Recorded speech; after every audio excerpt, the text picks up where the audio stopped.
They have covered. But I just want to make this point about what I call spiritual embezzlement. Oftentimes in conversations in our country, we give the credit to impute it to the architects. We give the impression that the building that you see was made possible simply by the efforts and the ingenuity of the architect. But that is not true. The fetchers of water, those who mix sand, those who carry those things need to be recognized. The struggle for democracy in Nigeria will not happen because of the efforts of the heroes that we celebrate. We must put in context the contributions of the ordinary Nigerian who suffered the consequences of that struggle. And I tell you this because being myself a product of that period, oftentimes I find it worrying that the contributions that people who are not known made are never talked about. And we have involved in some unnecessary self-promotion that we need to rethink if we need to recapture our country. We wanted to invite Chief Gani Fawehinmi to Lagos State University, and it became very difficult, and I'm happy that some of those the people who played roles are sitting in this audience. We couldn't bring him to last week because the authorities at that time were very vehement that he would not come to that university. And so we saw a situation in which from Mile 2 there was a tank. A tank was placed in Mile 2. Tank was placed in Yanoba to make sure that it does not enter the campus. It became the responsibility of some of us to go to Chief Gani Fawehinmi's house by 4 a.m. When we got to Gani's house by 4 a.m., by 5, you will be listening to BBC and the rest of them. And you will be jogging, you will be saying, Kodita Fabacha, Kodita Fabacha, Kodita Fabacha. By 5 a.m., Kodita Fabacha. How did we get him to come?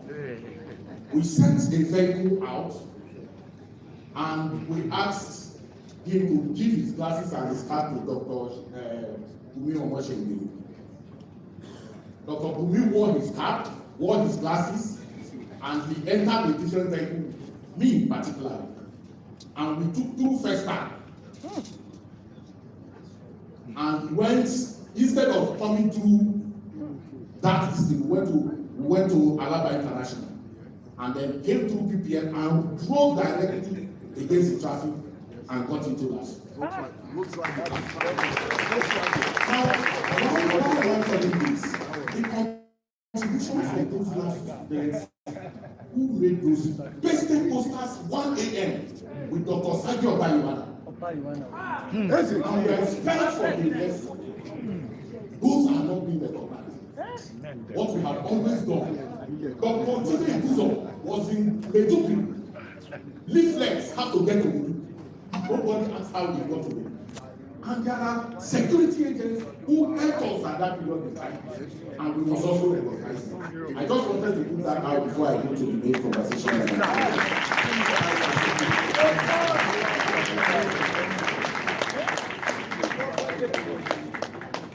So we don't want to ladies here.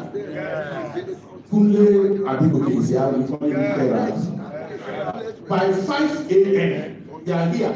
5 a.m., we will set up bonfires in Fadi. Set up bonfire. There is nothing happening. We set up those bonfires. We set up organizations called Copy and Copy to advance some of these things. They are not recorded, but they are linked because we will go to take the show market, put tables and start addressing that and people will start passing to them. We have left those things. There was no tribe. Nobody knew me as an Igbo person.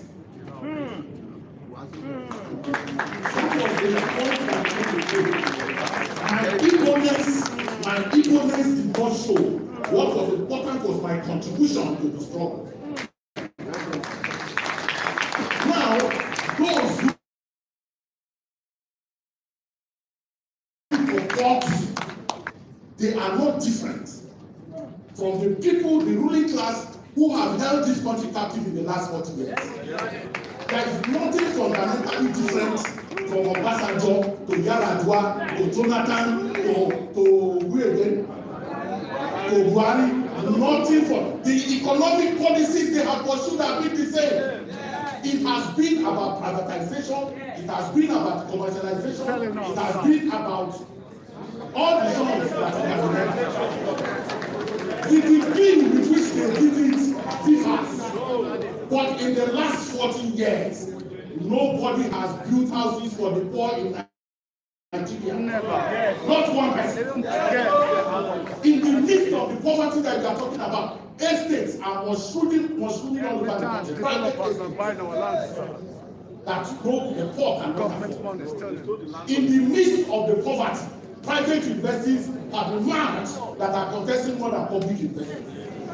In the midst of the poverty that you have, more private hospitals have emerged. And those public hospitals can no longer provide services. The majority of our citizens are going to have an alternative medicine because they can't afford public hospitals. This is the story of the last 40 years. Yes, sir. Yes, sir. So the canonization of individuals has been, it is about what the IMF and the World Bank are doing, and progressive forces in the country must wake up to challenge the new incursion of IMF.